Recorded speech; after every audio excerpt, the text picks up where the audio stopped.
and good morning. Seems like I've been up half a day already, although it's only been a little over 2 hours that I've been out of bed. I actually was awake before that. I went to bed early last night. Doesn't do any good. Oh dear. Anyway, the title for today is Hope Girl Compiles List of What's Happening. Yes, a lot of information crosses my path, and I don't even have to dig for it as I once did. People just send me stuff. Yesterday, my friend, Nancy, posted a long article compiled by a lady calling herself Hope Girl. It was the story of the 2012 revolution. She did a good job doing what I talked about in yesterday's video. She acknowledged and provided documentation to both world realities that are unfolding side by side, the material and spiritual or dark and light aspects of what's happening. Here's the link, and I'm not going to read it, but it is provided in the description of this video on YouTube, and it will be also copied into Facebook. And the article was shared on my Facebook page. It's much harder to share things on YouTube than it is on Facebook. Anyway, I felt that this article was very much in line with what I talked about yesterday, because it started out looking at where we are and how we got there, which is what I did in yesterday's video. Looking at the actual events that are taking place and the system that has grown up in this world that we're accustomed to, the control grid, if you will, the matrix, whatever you want to call it, the Illuminati, the cabal, and what they're doing in their attempts to rule the world, which is also, from the spiritual aspect, the necessary ingredient in the awakening of the world. It has to get bad, or otherwise we wouldn't wake up, because we're too lazy and apathetic. As long as things are going well, we don't question anything. And we don't ask ourselves the important question, why is this happening? Not that we can always come up with the answers, but at least we know something's wrong. and we look for solutions. And her article not only presented the facts as to what's happening in our world and how the world really works and the doom and gloom aspect of it, which is definitely present, folks. It's the fear-mongering tactics, the divide and conquer, the polarization techniques that are implemented by the would-be world leaders to control us, the people, and to take all of the resources for themselves. And of course they use a lot of people in the meantime that don't have a clue that they're being used or don't care, whatever the case may be. And they're expendable because the people that rule don't understand, perhaps, that everything is interconnected, and they don't see how what they're doing affects others, and they don't care how negatively it affects others. Perhaps. As I say those words, Spirit says, they may know more than you think they know.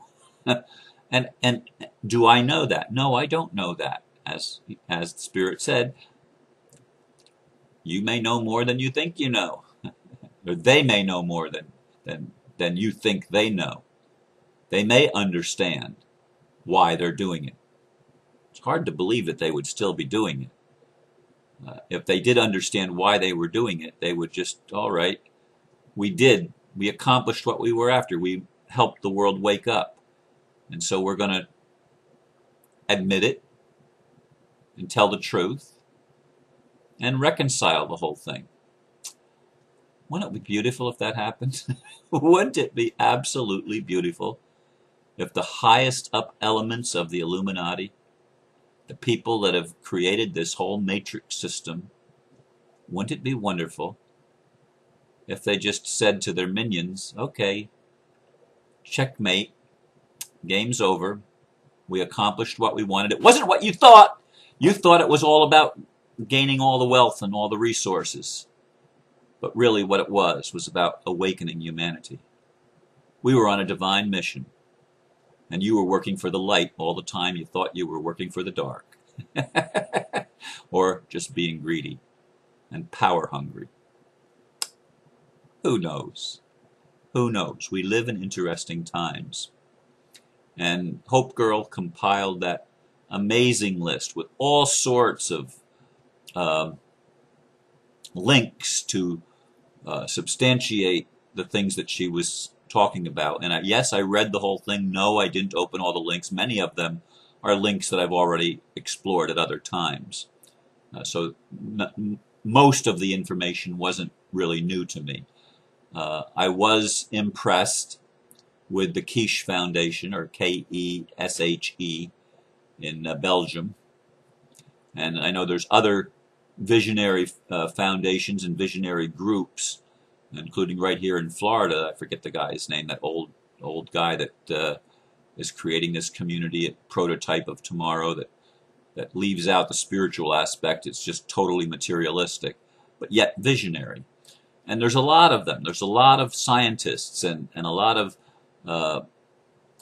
cutting-edge technology people that are creating technologies and actually ready to go into manufacture of technologies that are going to totally change the planet, totally change how we live our lives on this world. It's a radical change. And yet Hope Girl also painted the picture of the planned collapse of the economy. And she says it's going to happen, and I agree. It's probably going to happen this month or next, certainly before the November election, or by the time of the November election. It's going to happen, or maybe shortly after the November election. But it's going to happen this year. There's going to be a total collapse of the dollar and the fiat currencies and the euro and all of these European and North American planned game to run the world, to set up the New World Order or one world government. There was going to be a one world government. I mean, let's face it. But it's going to be a one world government that honors all the other governments. And that's one of the things that, speaking of governments, that's one of the things that I disagree with in her collaboration, because she is pushing the nation state crap that they're doing in the United States, where each state is its own individual independent nation, and the sovereignty movement that doesn't connect everything. At least it has a whole bunch of sovereigns that are not connected. That doesn't work, folks. That's the polarization. That doesn't work. It works when we come together in a union, and when we recognize the unity and the interconnectedness of all life, and we lay aside our differences and learn to build on our commonality and our strengths, and the differences then will ultimately fall in place. But if we focus only on the differences, only on where we think the other person is wrong, if that's all we focus on, we'll never come together. We'll always be divided.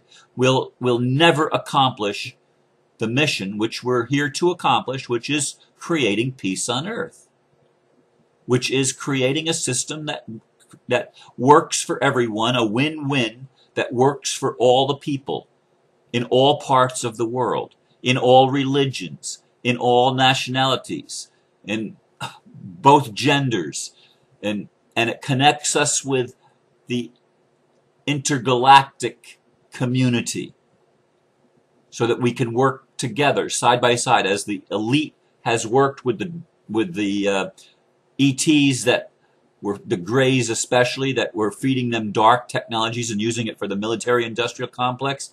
We get to work with the extraterrestrials that bring us the technologies that will enhance our lives, all of us, not to enable some of us to prosper at the expense of others. Anyway, Hope Girl did a very good job, I thought, of putting together a pretty exhaustive list of things that are happening in our world that we need to be paying attention to. And as I said, it's both sides. It's the dark side and the light side that are doing this dance with each other.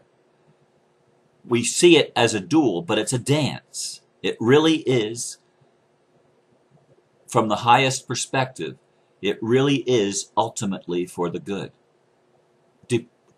Yes, if you just look at one part of it, it looks terrible, looks absolutely horrendous. And who was it? Was it Nancy that I talked to recently? And she asked me what I thought about, oh God, what was it? Not Nasara. BRICS. That's what it was about. Is BRICS good or is it bad? Because, of course, there are both sides. Now, in case you don't know what BRICS is, it's Brazil, Russia, India, and China, and the BRIC nation. BRICS. Is there an S in there somewhere? I can't remember. Anyway, it's good. Anything that opposes the Illuminati is good. Anything that is working against what the cabal's plan is good.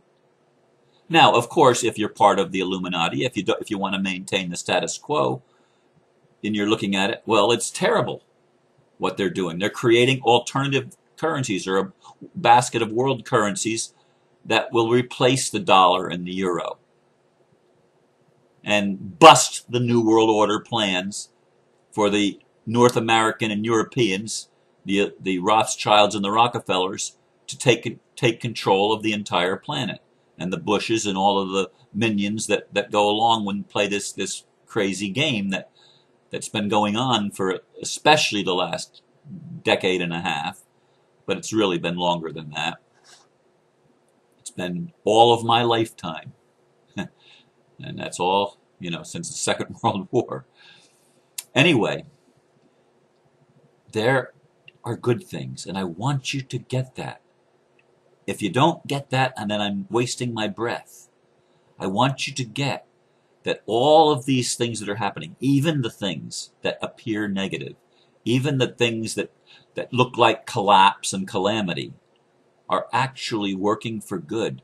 I mean, they talked in one of the things that I mentioned, you could go from, I don't know if it was New York to Tokyo in 10 minutes. 10 minutes. And I thought, wow, I can visit my friends in Australia or in Europe or other parts of the world and come back the same day. What kind of life would that be?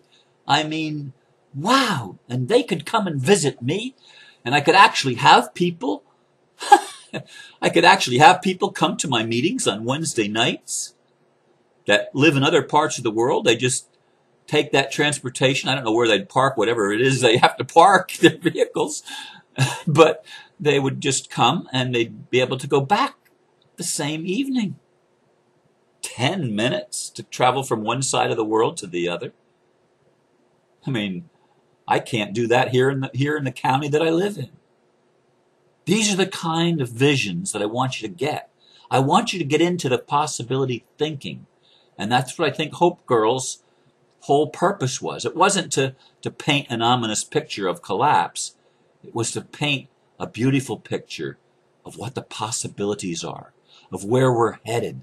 Let our future pull us forward instead of our fears of where we've been and thinking it has to repeat the way it's always happened before, and holding us back from where we're going. Hey, folks, this thing is beautiful where we're going. It's a whole new world. A whole new world that is mind-boggling. With the breakthroughs in technology, the breakthroughs in consciousness, the recognition that we can love each other and cooperate, and we don't have to compete. It's a beautiful thing. If only you'll open your eyes and your heart to see. And yes, you see with your heart. if you see with your heart instead of your head, the world looks a whole lot different. Believe me, it looks a whole lot different. Head is where the fear is. The heart is where the love is. Love is what unites us, or helps us recognize that we're already united. I leave you with these thoughts this morning, and once again, I thank you for listening, and I encourage those of you that have time to check out Hope Girl's compilation, The Story of the 2012 Revolution. While we were sleeping, this is what was going on. And for those of you that are new to this, take time to look at some of the links. You'll learn a lot. Educate yourself about what's really happening. Namaste.